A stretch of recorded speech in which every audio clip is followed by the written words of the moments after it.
Glad to have on with us this morning Alfred University history professor Dr. Gary Ostrower. We're going to be talking about Dunkirk and the darkest hour. Dr. Ostrower, thanks for coming on for this show. My pleasure.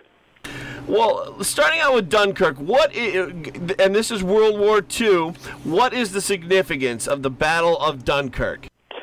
The Battle of Dunkirk could easily, well, let me give you a little bit of background to put the significance into perspective.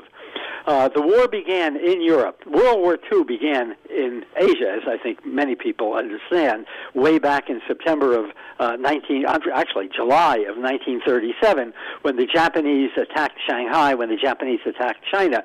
And that war, that Pacific War, would continue until Hiroshima and Nagasaki were destroyed in 1945. In Europe, the war begins in September 1939. It begins with a German attack on Poland. That phase of the war really took only about 3 weeks. The Germans had an army of 1.5 million men that invaded Poland. The Poles had an army of only about 900,000 to defend the country against the Germans.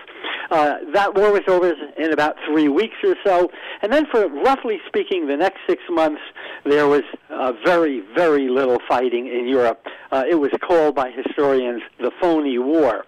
But that phony war ends in late March and into April of 1940, when the Germans attack Norway and then Denmark, and then eventually on May 10th, France and Holland and Belgium. That's because, the real major phase of World War II. And remember, the French, during World War I, during the previous war, only 20 years earlier, the French had fought very, very effectively, very, very well, very gallantly for 4.5 years. It was expected in 1940, when the Germans attacked France in May, that the French would defend themselves, equally, bravely and effectively. That didn't happen. The Germans pursued a policy, a military policy, that we can talk about a little bit later that relates to Dunkirk, that is going to, more or less end this phase of the war in a relatively short period of time. Within 6 weeks, the French had surrendered. Now, the British had sent a expeditionary force, called the British Expeditionary Force, into France as a way of aiding the French. The British and the French were allies during the Second World War. That expeditionary force included approximately 300,000 to 400,000 British soldiers. When the French armies collapsed in May of 1940, certainly by the last week in May of 1940, the British were in a real pickle. Should they continue to fight the Germans in France, a war that they probably could not have won, or should they remove their troops, should they evacuate their troops from France? And that's where Dunkirk comes in. Dunkirk was the little town in northern France, right on the English Channel, about 70 miles from England itself, where the British would eventually evacuate approximately 300,000 troops back to England. And these troops are going to fight again. Had the British Army been defeated at Dunkirk, in all likelihood, just as the French surrendered to the Nazis, the British would have had to surrender to the Nazis. But in fact, the British armies were brought back. Again, I want to talk a little bit later about exactly how that happens. But as they are brought back to England, they're going to live to fight another day. And they fought very effectively by 1942 and 1943 in Africa, into Italy, and of course with the Americans at D-Day in 1944. So when you ask what is the significance of Dunkirk, it meant that the war would continue, and that eventually the British as well as the Americans are going to win that war against the Germans. Why was it fought, and why is it the subject of so many books and movies? Well, it's an incredibly dramatic moment. One would have expected that the British Army would have been forced to surrender, but for reasons that are still a little bit murky, Hitler did not press the attack at Dunkirk. He did not press the attack against the British Army. Had he defeated the British Army at Dunkirk, as I said a moment ago, I think the war in Europe would have been over. But he didn't do that. He held off. The Germans more or less delayed. One of the reasons they delayed was because Hitler had been persuaded by one of his chief lieutenants, a man by the name of Göring, who was the head of the Air Force, that the Air Force, that the German Air Force, called the Luftwaffe, could itself defeat the British without the use of German ground troops, without the use of German tank units called panzers. And that turned out not to be the case. Another reason was because it was difficult territory for the panzers, for these tanks. It was swampy. It was there were a number of marshes there, a number of relatively small rivers. In fact, we know in retrospect that the Germans could have pressed the attack, but they did not. They held off, and they gave the British time to consolidate their troops, and then, of course, most importantly, to remove those troops from Dunkirk to England itself. And that's where the importance of Churchill comes in, Winston Churchill, who was the British Prime Minister during that period. Churchill was kind of on the outs. He was a maverick in British politics, kind of like a John McCain in some ways. He had switched parties. He had been a member of the Liberal Party. Then he joined the Conservative Party. Then he went back to the Liberal Party. Then he went back again to the Conservative Party. The Liberals didn't trust him. The Conservatives didn't trust him. But he was doing one thing during the 1930s that very, very few other British politicians were doing, and that is that he was an absolutely firm opponent of Hitler. While many, many British politicians, especially conservative politicians, were pursuing a policy that historians call a policy of appeasement, Churchill didn't do that. He's going to argue that, the Germans combine, and he says these are his words, the Germans combine in the most deadly manner the qualities of the warrior and the slave. And he was simply unwilling in any way to compromise with Hitler. And so when in early May of 1940, when France is in the process of being attacked, and when there's a disaster, so to speak, a military disaster, when the British were fighting the Germans in Norway, the Prime Minister at that time, his name was Neville Chamberlain, was forced to resign, and the House of Commons turned to Churchill to take over.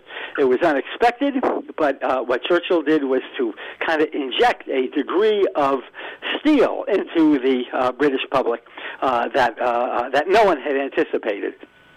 We're talking with Alfred University history professor Dr. Gary Ostrower, and we're talking this morning about Dunkirk and the Darkest Hour. Dunkirk, the movie about the Battle of Dunkirk. The Darkest Hour is about Prime Minister Churchill. Do you think that both movies are historically accurate? Starting out with Dunkirk. The movie Dunkirk, which was directed by a fellow named Christopher Nolan, is extremely accurate. Again, in a sense, it's fictionalized, but it's fictionalized in a way that is absolutely true to what we know about the episode there. It follows the removal, it follows the evacuation in small boats, in what they call little boats, the evacuation of 300,000 troops, 198,000 which were British, about another 140,000 which were French, back to England. Very, very historically accurate. The Darkest Hour focuses on Churchill. Dunkirk, the movie, really is a movie about action. The Darkest Hour is about words that Winston Churchill used to shore up the morale of the British public. And for the most part, it is very, very accurate. There's one really important scene that is fictionalized, that never happened. That's kind of melodramatic. And that's the scene in which Churchill is in the subway, and he kind of, asks typical British citizens, should Britain fight on, or should Britain surrender to the Germans? And the members of the public say, fight on, Mr. Churchill, fight on. And so Churchill goes back to the House of Commons, and he gives a speech, which is one of the most important speeches, one of the most famous speeches of his career, in which he says, we will not accept anything except for victory. It's a great speech. And it points up the degree to which words about Churchill's speeches became in some ways the most important weapon that the British were utilizing during that entire period of history. How accurate do you think that is, Dr. Ostrower, in terms of Churchill, having an encounter on the subway and then making a decision based on that? Well, that little encounter on the subway never happened. It's completely fictionalized. It's just make-believe.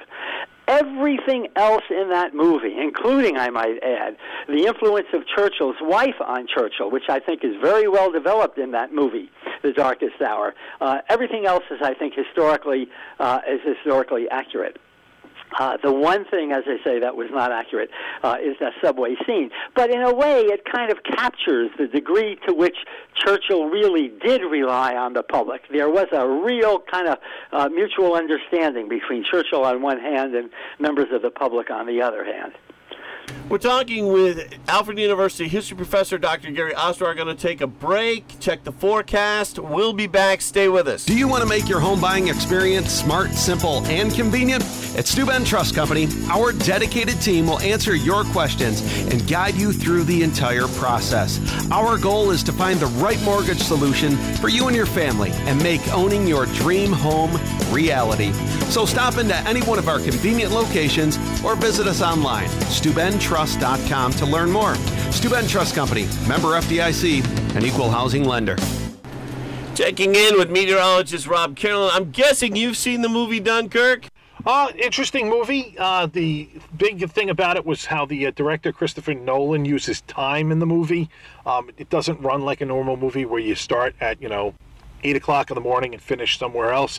He kind of goes back and forth over the same day. You jump ahead, you jump back. So kind of got to pay attention, and it's kind of got three different settings in the movie. There's people trying to get from Dunkirk, there's people trying to get to Dunkirk, and then there are people flying over Dunkirk. So kind of an interesting concept, but it did tell the story quite nicely. One of the things we're going to have similar with Dunkirk and the movie today, Brian, is the clouds overhead. Most of the rain has departed the area, but we're going to be looking at quite a bit of cloudiness. Starting to break up out over Lake Erie, out over southeastern Ontario. Eventually breaks up here, and we'll see some sunshine this afternoon. We're 75 to 80. Sunrise this morning was at 5:36. Sunset this evening at 8:51. It'll become clear across the region tonight. We're 60 to 65. Big warm-up in store for the region between now and the 4th of July. We'll have sunny conditions tomorrow. We're 85 to 90. Tomorrow night, generally clear, 60 to 65. Saturday and Sunday look sunny, hot, and humid. Both days it's 90 to 95.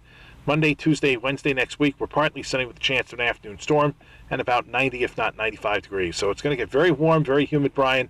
Summer is finally going to get started.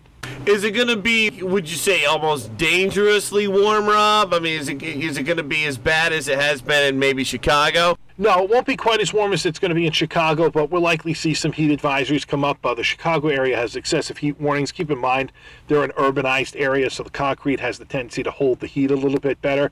But here it is going to become rather uncomfortable, and folks who suffer from respiratory distress and don't handle the heat well, they will have some issues through the weekend and into early next week.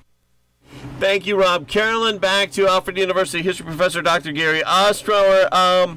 Back to Dunkirk. Did the U.S. aid the British at the Battle of Dunkirk, Gary? The short answer is no. Remember, the Americans didn't enter the war until Pearl Harbor was bombed, and that was about a year and a half later, December of 1941. The Dunkirk evacuation begins the last week in May of 1940 and continues into the first week in June of 1940. So no, the Americans really had no role. But, Churchill always believed from the beginning of the war that eventually, sooner or later, as happened in the First World War, the U.S. would come to the rescue of the British. And I think that, he was willing, in a sense, to fight on at Dunkirk, in part because he believed that if the British succeeded at Dunkirk, eventually the Americans would wind up coming into the war. And I might add, by the way, when we talk about succeeding at Dunkirk, we all ought to remember, and Churchill was very, very clear about this. This is a defeat. You don't win wars by being defeated. And yet it was a way in which he turned defeat into victory in respect to the way in which we think about that battle to this very, very day. How does it relate to the famous bombing of London in 1940? Well, because the British Army did escape from France because the British did not surrender to the Germans in May of 1940, they would fight on, and eventually, from Hitler's perspective, well, if he can't defeat the British in France, well, then he'll have to defeat the British in Britain. And a few months later, beginning in the fall of 1940, Hitler launched a series of attacks that really lasted for approximately 4 months, of aerial attacks on British cities, initially on British ports and airfields, but eventually, kind of losing perspective, he went after the British population. He thought he could destroy the morale of the British population by bombing not only London, but the other great cities in England, such as Manchester and Birmingham and Leeds and Coventry and so forth. It had the effect of shoring up British morale. I mean, the British kind of stiffened their opposition to Hitler as a result of all of that. But it was really, from Hitler's perspective, as I said, having not defeated the British Army in France, he'll launch a direct attack on Britain itself. What's the significance of Winston Churchill? Churchill is one of the great war leaders, and it's kind of interesting if you compare World War I to World War II. If I ask people who are listening to this program, who were the great leaders of World War I, they probably wouldn't have a clue. Maybe some people would say, well, Woodrow Wilson was the American president. But if you'd be hard-pressed to know who the leader in Austria-Hungary was, or in Italy was, or in France, and certainly in Germany itself. In World War II, we know who those leaders were. It was Hitler, of course, in Germany. It was Stalin in Russia. It was FDR, Franklin Roosevelt in the United States. And most importantly, during the early part of the war, it was Winston Churchill in England. Churchill, at a time when most other British politicians, at least in the Conservative Party, which ruled Britain during those years, most British politicians were willing to consider a negotiated peace with the Nazis. And that included, I might add, the King of England, George VI. Churchill was the one guy who absolutely and firmly stood opposed to any kind of negotiated settlement. And he was able to convince not only the British public, but also the British Parliament to stand with him and to continue to fight on. And had that not been the case, there would have been no Dunkirk. And if there hadn't been a Dunkirk, the British would have succumbed.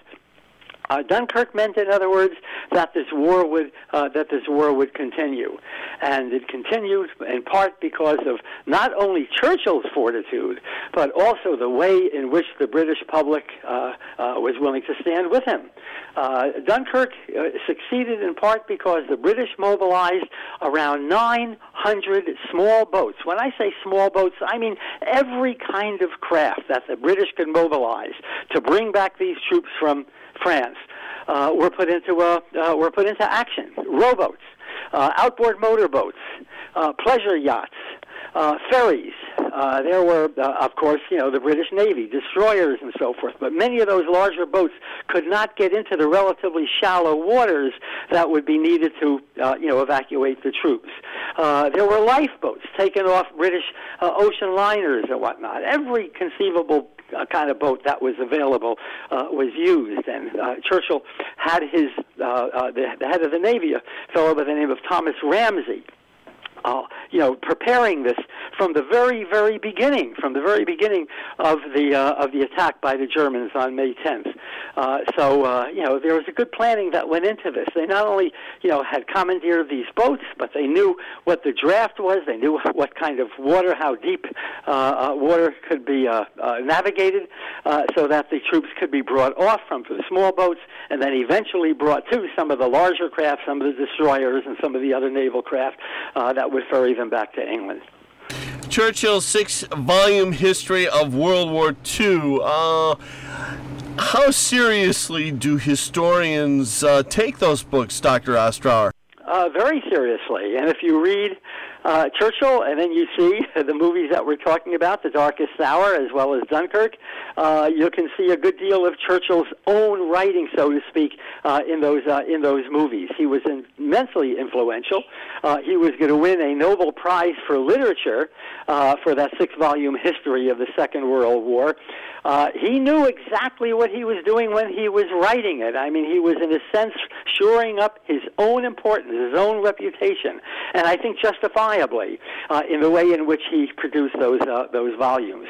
So the way in which we write history often has an effect on the way in which we remember history. And there may be some myths in there, but for the most part, it was a very, very skillfully done historical work. Churchill was an excellent writer, just as he was an excellent speaker.